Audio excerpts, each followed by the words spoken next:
Why, hello, ladies and gentlemen. On today's show, going over a litany, a myriad, a phantasmal multitude amount of mock trade proposals courtesy of The Athletic, as well as a little question from a YouTube comment that I received just the other day regarding, well, trade proposals and stuff. Talking about the Padres first baseman, Will Myers, Robert Hassell, Luis Campusano, all the other guys from Oakland and whatnot. It's Trade Friday, guys. That is not the best name for something ever, but still, it's going to be a good episode. You know what it is. Locked On Padres. Here we go.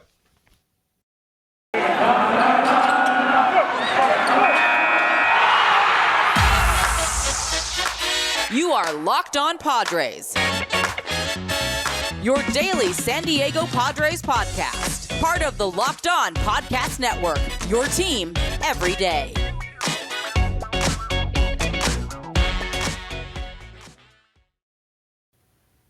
Greetings, ladies and gentlemen, and welcome to another edition of Locked On Padres podcast, which is part of the Locked On Podcast Network, your team every day for Friday, February 4th. As always, I'm your host. Sometimes, occasionally, certainly not always the most, Javier Reyes. You might be familiar with some of my baseball-related work at places like Baseball FYI, Friars on Base, Off the Bench Baseball, or Just Baseball, to which I am a staff writer for. Latest piece just dropped on there, by the way. We'll talk about that at the end of the episode.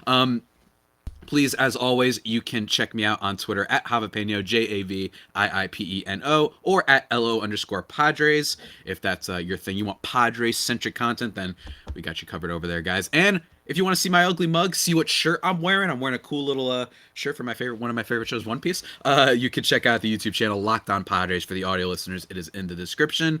For today's episode, we got a good one, man. It is Mock Trade Friday. All right, we're gonna be talking about a bunch of mock trades that came out via The Athletic a few weeks ago, actually, January 11th. So more than a few weeks ago. I didn't realize. Look, I was sick for an entire week. All right, my apologies, listeners. I was just sick for a whole week, so a lot of my plans got delayed and messed up and whatnot. But, and if you hear me sniffling, by the way, that's another reason I'm starting to come down with a cold a little bit. But, going to be going over a bunch of mock trades that were sent in here, giving my thoughts on all the players in general that are involved. Dennis Lynn went over some kind of suggestions that were sent in by readers, and I think that there were a lot of interesting trades. I think some of them were just no from one team or the other, but we're going to go over them and use it as a blueprint, as a kind of starting point to talk about all the players in general and how I feel about them. So going to be really fun. And then answering a listener question at the end that I got via the old YouTube comments. That's right, guys. You don't just hit me up on Twitter, right? You can hit me up on a bunch of different places. All right, you could comment in the YouTube description. I'll answer your question. So that's enough talking, guys. Let's get into it. I've been talking way too much already. Let's get into it. The first mock trade proposal that is mentioned in this article is outfielder Robert Hassell, starting pitcher Ryan Weathers, shortstop Jackson Merrill, and shortstop Victor Acosta to the Athletics for Matt Olson and starting pitcher Sean Manaea. Matt Olson, of course, being the first baseman. Okay. This would be a dream scenario deal, obviously. What I will say is this, is while you might be thinking to yourself, oh man, like, those are like the two biggest assets, as probably, with the exception of Frankie Montas probably being a little bit higher up there. And my thing is, yes, that is true, but in fairness, there is a bulk package here. When you look at the fact that Oakland is going to be starting to rebuild, it's very clear that they're going to be rebuilding. When you look at Victor Acosta and Jackson Merrill, especially Acosta, who's a little bit more of a lottery ticket, but Jackson Merrill, who's grading pretty decent. They're very, very young players that are going to surely age and get a little bit better. Whether they become stars or not is another thing. We don't know what they're going to become, but they're young and they have upside for sure. And then you look at Ryan Weathers, who, granted, had a little bit of a Jekyll and Hyde 2021, but even still, he's a valuable prospect that could be very interesting over in Oakland. And then you have Robert Hassell, who's a top 30 prospect in baseball in general right now, and he's just grading to be like a high floor guy, a very good defensive player. There's just a lot of hype with that, right? And if you want to upgrade in the outfield, there's that. So it's a very sizable package. My problem is that I actually think that this trade would only work for one of the players, okay? So what I mean by that is it might cost all this except take out Merrill, and it would be good for Matt Olson. Take out all of this except for maybe, what do you do here? Maybe you do Ryan Weathers, Acosta, and Merrill, and then you keep Robert Hassell, and you trade it for Sean Manaea. That makes more sense. But for both players, I don't think it makes too much sense because Sean Manaea is, I mentioned on yesterday's episode, 3.91 ERA. Yes, he had those games where he would get absolutely lit up and it was a little bit frustrating, but still 200 Ks last year. He was quietly very effective, and I would know because I had him. Where did I have him, guys? On my fantasy team, guys. I am nasty at fantasy baseball, let me tell you. Although I was pretty bad with getting pitchers last year. My one league for just baseball was pretty good. I got like God Manaea for like $1. It was pretty awesome. But anyway, I think that both of those players, my issue here is it's too good to be true, right? And the other thing would be is what do you do with the current Padres first baseman? Does he become the DH in this scenario if you're not sending him over? Now, don't get me wrong. That makes sense. Oakland, if they're trying to save money and they're trying to rebuild like they always do, they're not going to want to pay off the Padres first baseman's contract, right? So that's kind of the situation you have in there. But also, in fairness, I just think that, not in fairness, I just think that you have to also understand that Matt Olson's going to be a free agent, not next year, not the year after. Like, he's got club control. Sean Manaea is going to be a free agent after 2022. So to me, all of this for these two guys, it makes sense in the sense that the Padres have to win now, or at least theoretically have to try and go for it now. I just think that this isn't enough of a package because I think both of these guys could command deals on their own. And I'm not super aggressive to trade away Robert Hassell, especially considering that the Padres don't have a lot of outfield depth. But I still think it's a decent trade. Proposal idea, I liked it. It's a fun one.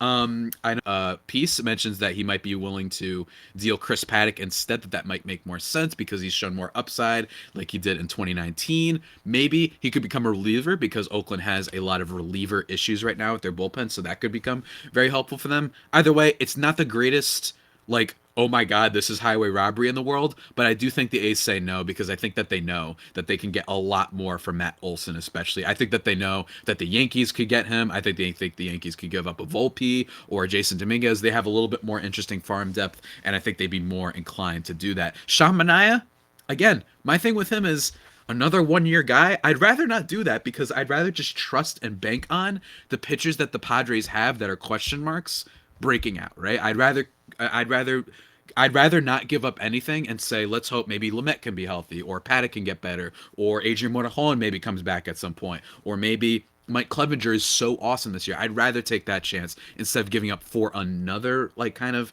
giving up more assets for a pitcher. I don't know, man. And Sean Manaea's advanced statistics, while I think he is a good pitcher, leave a little bit to be desired. You know what I'm saying? Especially if you pull up his baseball savant page. He gets killed with his fastball and stuff like that. Like, his walk rate is excellent, but he can get killed with hard rate hit stuff every now and then. But I spent a whole lot of time talking about that trade. Let's get into one more, guys. This one coming by way of Jason B. In the next trade mentioned this article. The first baseman for the San Diego Padres, catcher Luis Campusano, to the Cubs for catcher Wilson Contreras and outfielder Jason Hayward.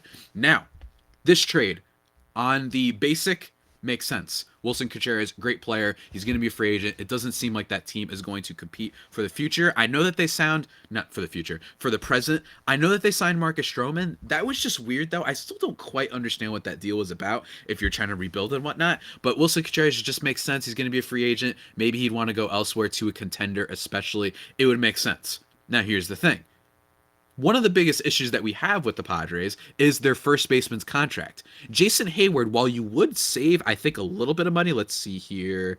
Oh, it would be $23 million compared to $18 million. So it would actually be more for him. So while the Padres first baseman is a huge liability, don't get me wrong, and it would be exciting to be able to be like, all right, great, this is awesome. We get to move Cronenworth to first. We get to maybe call up CJ Abrams. Everything's set, right? That would be great. But my problem is then you have another issue with another contract that is withholding you from making moves, all right? And that's Jason Hayward. Jason Hayward's still an okay defender in some ways, but he hasn't been good for a long time. A little bit of an albatross contract. So I just feel like you're not really... I don't think you're gaining enough here, especially considering, like I said, Contreras is going to be a free agent. So I'd rather just be like, I don't want to give up these assets and what have you. I mean, but again, it's not the worst thing I've ever seen. I'd rather just wait for Luis Campusano.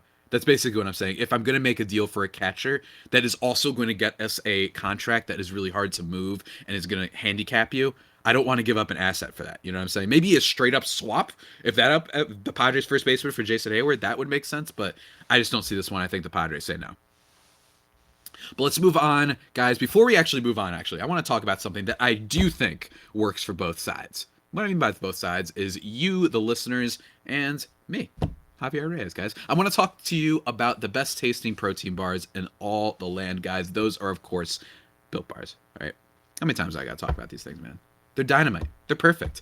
It's the new year, so that means New Year's resolutions. If yours is about getting fit, these will help you with that, guys, because they're healthy for you. Check out the macros, guys. Most Built Bars contain 130 calories, 4 grams of sugar, 4 net carbs, and 17 grams of protein. Compare that to a candy bar, which usually has around 240 calories, 30 grams of sugar, and dozens of net carbs. And you're killing it, man. You're killing it. They're covered in 100% chocolate, soft and easy to chew, and what I like about them the most, aside from being healthy, which is great, great variety of flavors, man. Peanut butter brownie, raspberry, cookies and cream, salted caramel, mint brownie, coconut almond.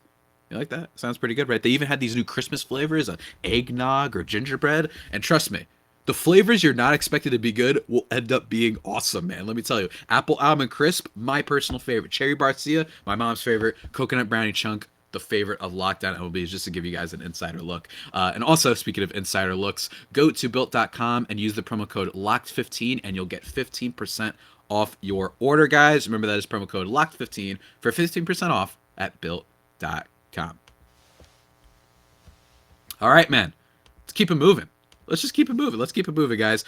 Next trade up here in terms of the mock trade sent to the Athletic is another big time one. Let me tell you, this is like one of next to the Oakland trade. This is blockbuster, baby. You know what I mean? So you have to get these talked about first. Starting pitcher MacKenzie Gore, outfielder James Wood, starting pitcher Ethan Elliott, and shortstop Victor Acosta to the Pirates for outfielder Bryan Reynolds. Now, first, you might be wondering, holy cajoli, is that a big prospect? It's just package in general for one player. The reason why it is a lot is because Bryan Reynolds is 27. He turned into an elite defender this past season, and what else?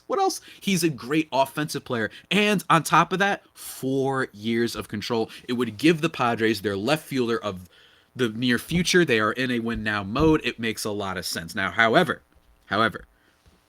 there are some questions to this. The questions to this is, how much are you banking on the Pittsburgh Pirates just doing what they always do, which is trading their stars before they hit free agency? They always do this, and it's frustrating. And again, baseball's messed up, man. What do you want me to tell you?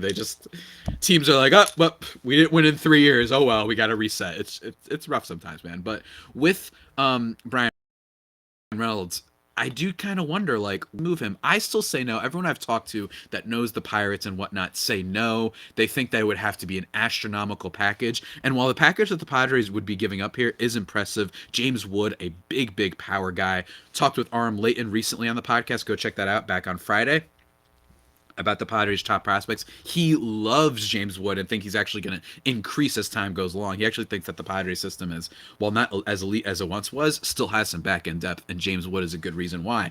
He's a very good prospect, right? Ethan Elliott, nice back end of the rotation guy. Maybe this guy is, who did the Padres trade for what's-his-face? Eric Lauer. Maybe he's an Eric Lauer type. Maybe he's a Zach Davies type.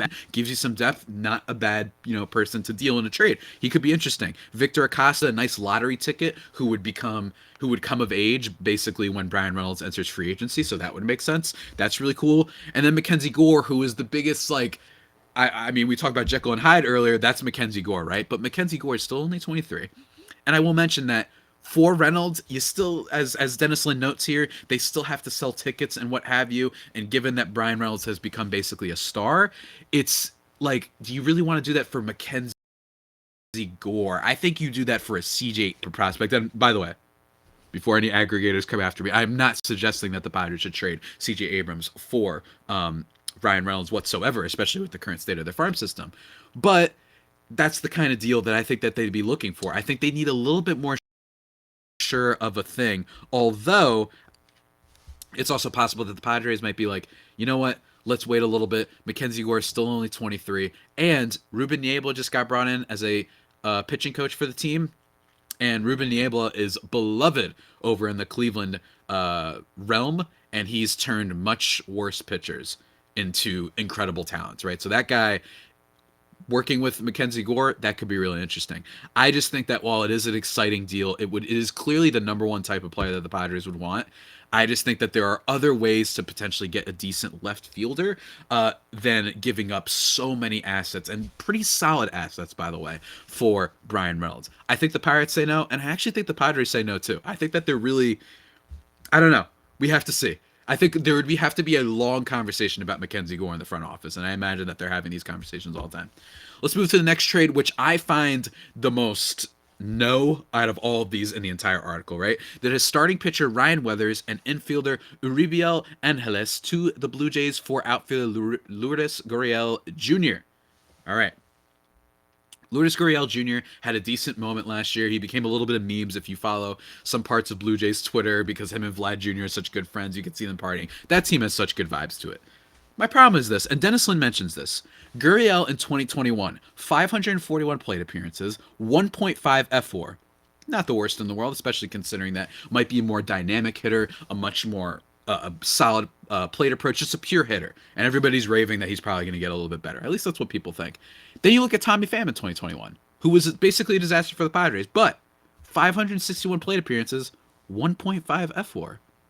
Interesting. And if you go to Fangraphs Zips projections, which we'll be going over next week, the projections for Gurriel, 114 OPS plus and a 1.5 WAR, while the Zips projections for Tommy Pham are 105 OPS plus but a 1.7 WAR. So my thing is this. And again, we will be talking about those Zips projections hopefully next week. I haven't gotten into them yet, breaking down the projections for the Padres. But my thing is this. Is that much of an upgrade to deal Ryan Weathers? I get the Uribiel Angeles thing, especially because he's an infielder and the Padres are really stacked with infielders right now. But you really want to do that for Lourdes Gurriel Jr.? I'd rather just keep Ryan Weathers. I know he was scary at the back end of last year, but again, with Nabla there, with some more interesting, office movement, my thing is, I'd rather just keep Ryan Weathers. This isn't enough of an upgrade. I would bring in any number of free agents for a buck or two. And I'm not saying that Tommy Pham is necessarily the route to go here, but I just don't think that's enough of an upgrade to move the needle and suggest that they should give up some assets. Even if the assets, like Angeles, aren't insane. I'm not saying that is like a all-timer sort of asset, but to me, I just don't see it, man. I just don't see it, and I don't think it makes a lot of sense. I'd much rather see the Padres go and sign some low-ball free agent. I'd much rather them sign Tommy Pham than trade for Lourdes Gurriel Jr. So don't get that one. Moving on now to a trade that is really, really interesting. That I like this one a lot, guys. All right. Starting pitcher Ryan Weathers, starting pitcher Efrain Contreras, and starting pitcher Pedro Avila to the Twins for outfielder Max Kepler. Very, very interesting. As he talks about here, Kepler is a 28-year-old and another trade candidate with limited fanfare and the ability to help build a sustainable contender. I'm reading now from Dennis Lin, by the way, word for word. Kepler is a strong right fielder who could spell Grisham in center while allowing Myers to move back to left. At this point in their careers, he's also an offensive upgrade over Myers, with more power and substantially better plate discipline. Kepler has 2 years and $16.25 million left on what has been a reasonable contract. A package containing a couple of the Padres' better young arms seems commensurate. So, he says the Twins say no. I get that, but I do think that I think the Twins might want a little bit more in this package. But even then, again, Ryan Weathers is not a bad one, especially since they need some pitching. They already lost Jose Barrios. I think it could make sense, man. I actually like this trade for both teams. I think Kepler could be that solid player. And look, I know what you're thinking. You read the slash line. Wasn't as effective last year when you look at all of this stuff, right? You look at his slash line last year. Let me just pick that up right quick. Granted, it was a little bit of a down year for the entirety of the Twins at 121 games, 211, 306, 413. He knocked in 19 home runs, stole 10 bags, but decent right fielder. He's the type of guy that you bring in, you're buying low, right? That you're saying Max Kepler is better than this. They did it with Trent Grisham recently. Why can't they do it with Max Kepler? I actually like this trade a decent. We're going to give up Ryan Weathers. A solid Max Kepler is the way to go. Would you potentially be selling low on Weathers because of that second half where he seemed to fall off? Yes, but if you want to get a decent low-cost option who can play right field for you, there are worse ways to go, especially given that the Padres don't exactly have a lot of salary that they can throw around right now. The next trade that I want to talk about, guys, before we get into, or actually there's two more trades. There's two more. There's three more trades. My God, I forgot how many mock trades were in this thing. Ryan Weathers to the Angels, as well as infielder Ha-Seong Kim for outfielder Brandon Marsh. Look, this sounds fun. Brandon Marsh, I think, is going to be a very interesting player. He's been compared to a Charlie Blackmon. He's been compared to just a guy that has a little bit of everything. He play some good defense. They call him Jesus because he has the big, giant beard. But the Angels aren't doing this, man. I know that they need pitching, and I know that Ha-Seong Kim would be a pretty decent fit for them.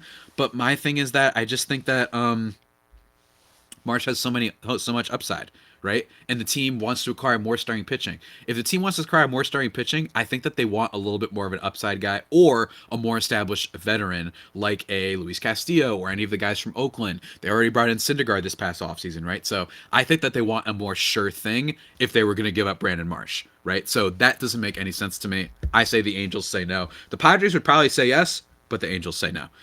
This next one's really fun. Starting pitcher MacKenzie Gore to the Angels for outfielder Jo Adell. I don't know, man. I don't know. This is a very interesting case of two prospects that were really highly regarded that both underperformed, right?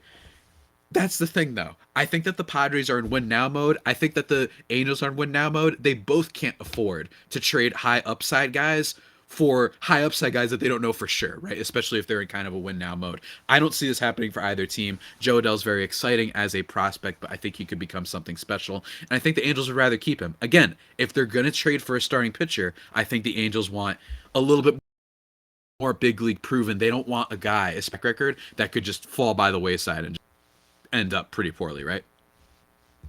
And now on that note, we have one last trade to go over before answering a listener question, guys. But before we do that, I want to speak, because basically prospects and whatnot, you're basically making bets. Not, you know what I mean? You're betting, is this guy? It's a little bit of stock marketing, you know what I'm saying, guys? But here's the thing.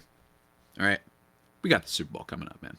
And I know a lot of you. I know you listeners. You place some bets. Maybe you're making bets with your buddies, and maybe you're making pizza bets, which is my favorite type of bet to make. If you see my body mass, you know what I'm talking about. But there might be less football played. There might be no baseball being played, but betonline.net has way more stuff to bet on, guys, from scores to the totals to player performance props to where a next coach fired is going to land. BetOnline is the number one spot for all things NFL betting in 2022. And of course, not just football, basketball, baseball, hockey, boxing, UFC. They got all the best odds in the business, and they got your favorite Vegas casino games. You like the old blackjack?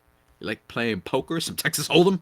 I bet they got it. You know what I mean? They got all sorts of stuff over at BetOnline, man. It's fantastic. It's the fastest and easiest way to wager on all of your favorite sports and play your favorite games. BetOnline, where the game starts.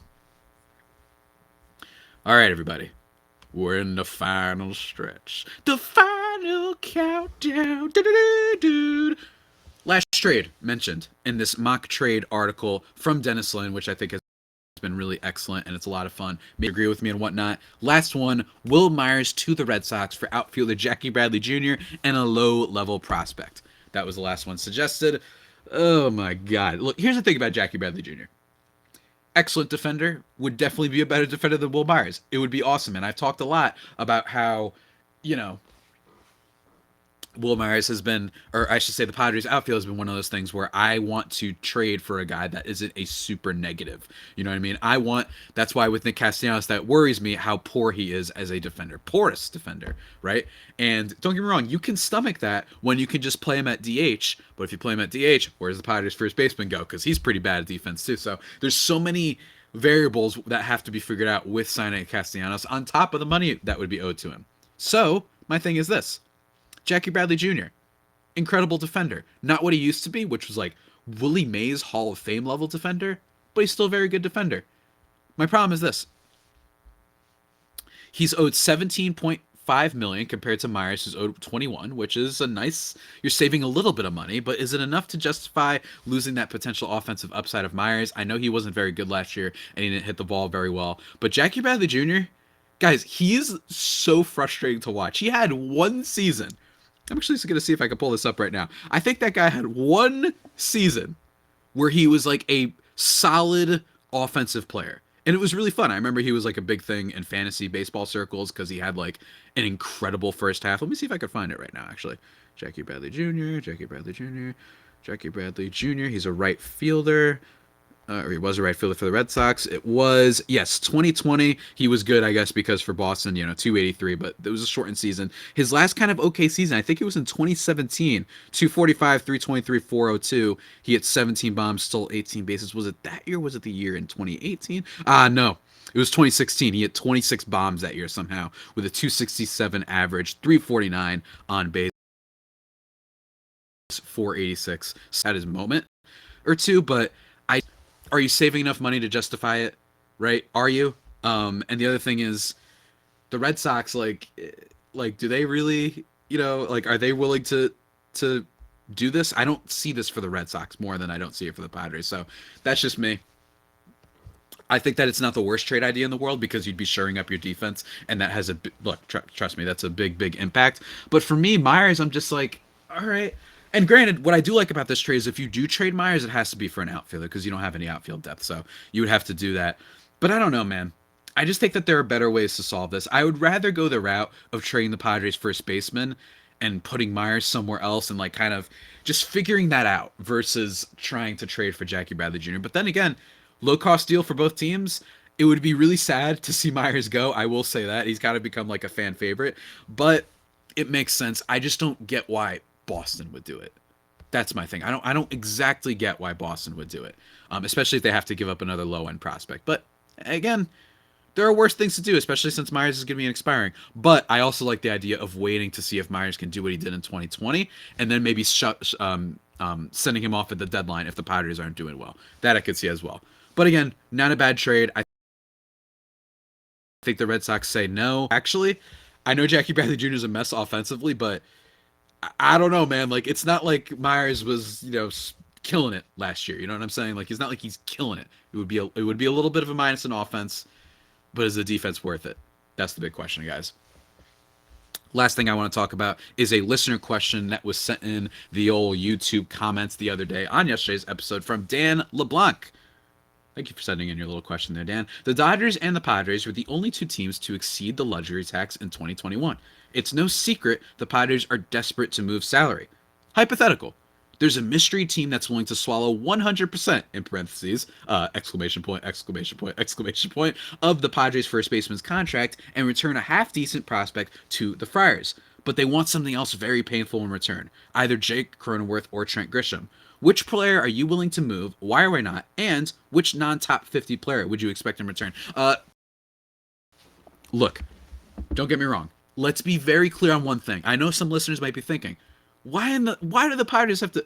If the Padres are getting rid of their first baseman, their current first baseman, in a vacuum is probably going to be an L. Because that's how bad the contract is. 4 more years, and he had a 0 WAR last year. Yes, maybe you can expect a little bit of improvement, but I get it. I get that, and unable to move him anywhere. You will have the DH and all that. That is nice, hopefully, next year. That seems like to be the only one that the MLBPA and the MLB can agree on it. That seems a certain, right? Don't get me wrong. By the way, screw the owners, if you guys saw some of the updates yesterday.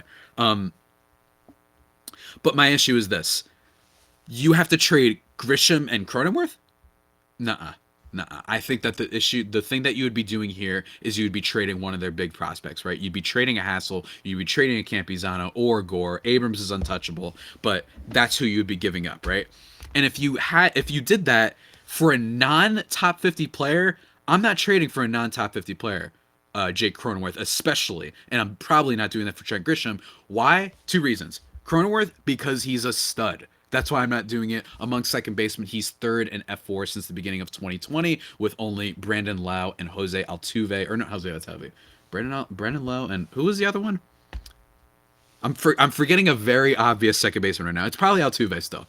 Hold on. Let me see if I can find this, guys. But that's the big problem, is that Cronenworth is just straight up too good. And then the other problem is, yes, Grisham has a lot of value because he has that club control too. Same thing with Cronenworth. But he has a lot of value. But here's the problem. The Padres don't have enough depth in the outfield. All right. What player are you getting that's non-top 50? That makes sense. Marcus Semien. There we go. Marcus Semien was the other one. Yeah, duh. He literally was like an MVP finalist.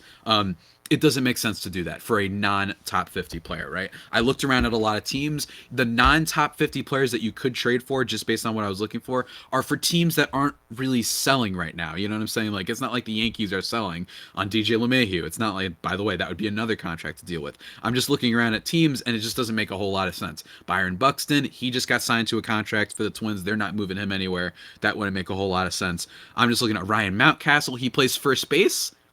That's not a bad one. Ryan Mountcastle. If you traded him to Baltimore somehow, and they ate all the contract, but that's my thing. If you would also have to give up either a prospect or Grisham or Cronenworth and maybe get Mountcastle in return, that could be really good. That could be good, but I just think that there are other ways to try and ameliorate this. You know what I mean? But that's a fun little trade there, right? You send the Padres first baseman to Baltimore. They eat all the contract, and then you send Grisham, and in exchange, you get Ryan Mountcastle. Not the worst thing in the world. He'd be the first baseman. I think that guy's got power up the butt, man. Let me tell you, that guy's got power like crazy. Draft him in your fantasy leagues, by the way. I think Mountcastle's going to be pretty solid this year. He might hurt you in batting average and on base a little bit, but I think the power is going to outweigh it. Like, I'm smelling like a Joey Gallo, but without the same number of walks type of thing. You know what I mean? He was awesome in the second half. Draft Ryan Mountcastle in your fantasy leagues this year, guys. Also because his name rules, so why wouldn't you do that? But that's just a funny little trade proposal that came up on the fly. Thank you for the question, Dan, but I just think that for non-top 50 players, I know that part of this is that you'd be getting rid of the Padres first baseman contract, but you just can't trade those two guys. We are still trying to win now, and a guy like Cronenworth and a guy like Grisham, the only players that you give up in a lost trade are the prospects, really. And if you're not getting a top 50 player in return, then it doesn't make sense to do it, right? So I like the question a lot. It's really fun, but hey, this is the situation the Padres are in, right? It's going to be a loss if they're able to trade this guy. It just is. It just is. But you guys also, remember, you can send me questions in the YouTube comments. Subscribe to YouTube, of course. You can hit me up on Twitter. All those things for future questions. I love making them a part of the episodes. It's just a lot of fun. And with that all being said, before we close out, guys, you made Locked On Padres your first listen. Now make your second listen Locked On Bets, your daily one-stop shop for all your gambling needs. Hosted by your boy Q, with expert analysis and insight from Lee Sterling. It's free and available wherever you get podcasts. All right, in terms of the future of this podcast, guys, going to be talking next week about the Padres Zips projections, breaking down the entire roster. That should be a lot of fun. Hopefully, I don't go over the time limit and whatnot. Also planning to do a crossover with Lucas Smith of Locked On Cardinals, just talking all sorts of stuff. Probably talk between the two teams and how that they had their wild card race and what happened there in that dreadful series that resulted in Tatis and Machado yelling at each other famously in the dugout. But we're going to talk a bunch of stuff there. Also, going to be talking about some articles that I'm writing up for Just Baseball. Might have a little bit of fun with that, right? Might have a little bit of fun talking about fictional baseball players and whatnot. Again, we're in the lockout. Don't yell at me that there isn't necessarily Padres stuff to talk about. But we got stuff there. We've got more trade proposals that are probably going to be sent in and more crossovers, guys. The fun, it's just getting started, man. I'm telling you. It's just getting started. And with that all being said, that about does it for today's edition of the Locked On Padres podcast, the only pod that may be better than the Padres themselves. Remember to subscribe to the podcast wherever you get your podcasts from. All platforms. Follow me on Twitter at Javipeno, JAVIIPENO, at LO_Padres. Subscribe to YouTube, Locked On Padres. Until next time, stay safe and, of course, stay faithful. My Fire Faithful homies, take care.